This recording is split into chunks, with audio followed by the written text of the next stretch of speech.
जय हिंद दोस्तों। इस वीडियो में मैं आपको बताऊंगा कि सीएपीएफ के अंडर जितनी भी फोर्सेज आती है उन फोर्सेज में सबसे ज़्यादा सैलरी किस फोर्स के जवान को मिलती है। दोस्तों, सबसे पहली चीज़ तो मैं आपको ये क्लियर कर दूं, ये जितनी भी 6 फोर्सेज है, Assam rifles, CRPF, BSF, SSB, ITBP और सीआईएसएफ, शुरू का जो 1 साल ट्रेनिंग का टाइम होता है उस दौरान जितनी भी ये 6 फोर्सेज होती है इनकी सैलरी सेम होती है। और अगर ये सारी की सारी फोर्सेज के जो जवान है पीस एरिया में पोस्टेड है तब भी इनकी सैलरी सेम रहेगी। तो फिर फर्क कहाँ आता है? दोस्तों, फर्क आता है रिस्क अलाउंस, हार्डनेस अलाउंस और हाई एल्टीट्यूड अलाउंस से। जिस फोर्स का जवान जैसे एरिया में पोस्टेड होगा उस हिसाब से उसको अलाउंसेस मिलते हैं।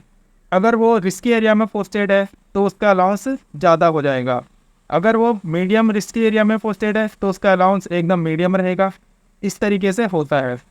तो मैंने कौन सी फोर्स ज़्यादातर रिस्क एरिया में रहती है, कौन सी मीडियम रिस्क एरिया में रहती है, कौन सी लो रिस्क एरिया में रहती है, उस हिसाब से कैटेगराइज किया है।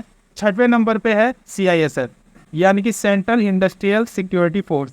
वो सीआईएसएफ के जवान होते हैं वो ज़्यादातर सिटीज़ में पोस्टेड होते हैं, जैसे कि दिल्ली, मुंबई, यानी कि बड़े बड़े शहरों में पोस्टेड होते हैं। और उनकी ड्यूटीज एयरपोर्ट, मेट्रो स्टेशन या फिर कोई जो सरकारी इंडस्ट्रीज़ है वहाँ पर लगाई जाती है। लगभग 90% जो सीआरपीएफ की बटालियंस है वो पीस एरिया में पोस्टेड रहती है। और कुछ बटालियंस जो कि जम्मू कश्मीर के एयरपोर्ट में पोस्टेड है उनको लगभग 21,625 रुपये का रिस्क अलाउंस मिलता है।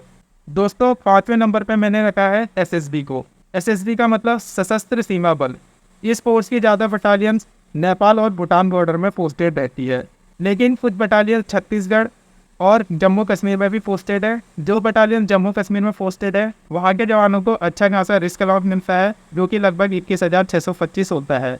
छत्तीसगढ़ में पोस्टेड एसएसबी की बटालियंस को भी रिस्क अलाउंस मिलता है।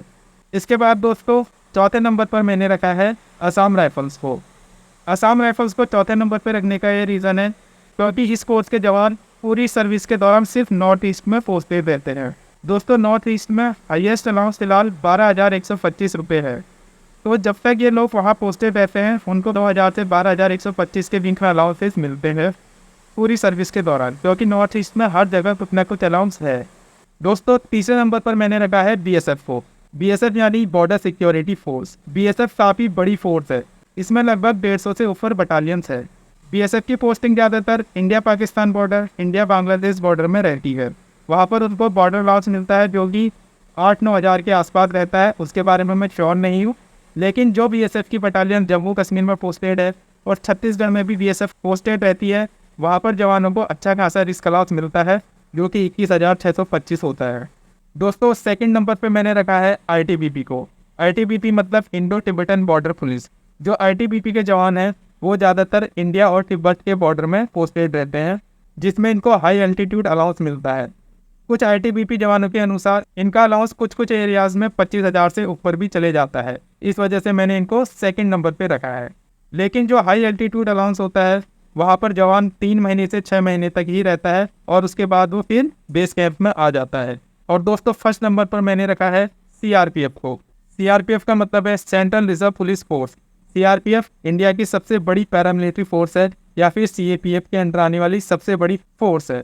इसकी ज़्यादातर बटालियंस जम्मू कश्मीर और छत्तीसगढ़ में पोस्टेड रहती है, जहाँ की रिस्क अलाउंस सबसे ज़्यादा है। इसके अलावा सीआरपीएफ नॉर्थ ईस्ट लगभग इंडिया के हर कोने में सीआरपीएफ रहती है। सीआरपीएफ को फर्स्ट में रखने का रीज़न ये है कि सीआरपीएफ की 10 बटालियन कोबरा कमांडोज वाली है। जो कोबरा कमांडोज बटालियन है उसमें लगभग आपको 25,000 तक एक्स्ट्रा सैलरी मिल जाती है। और कोबरा में मिनिमम जो सर्विस है वो 5 साल की है, और इसके अलावा आप एक्सटेंड भी उसमें कर सकते हैं। इस वजह से मैंने सीआरपीएफ को 1st नंबर पे रखा है। वैसे तो आईटीबीपी 1st नंबर पे होती, लेकिन उसमें क्या है कि आप 5 साल तक हाई एल्टीट्यूड में नहीं रह सकते। आज की वीडियो में दोस्तों बस इतना ही। वीडियो अच्छी लगी तो वीडियो को लाइक करें और मेरे चैनल अल्फा सोल्जर को सब्सक्राइब करें। Thank you.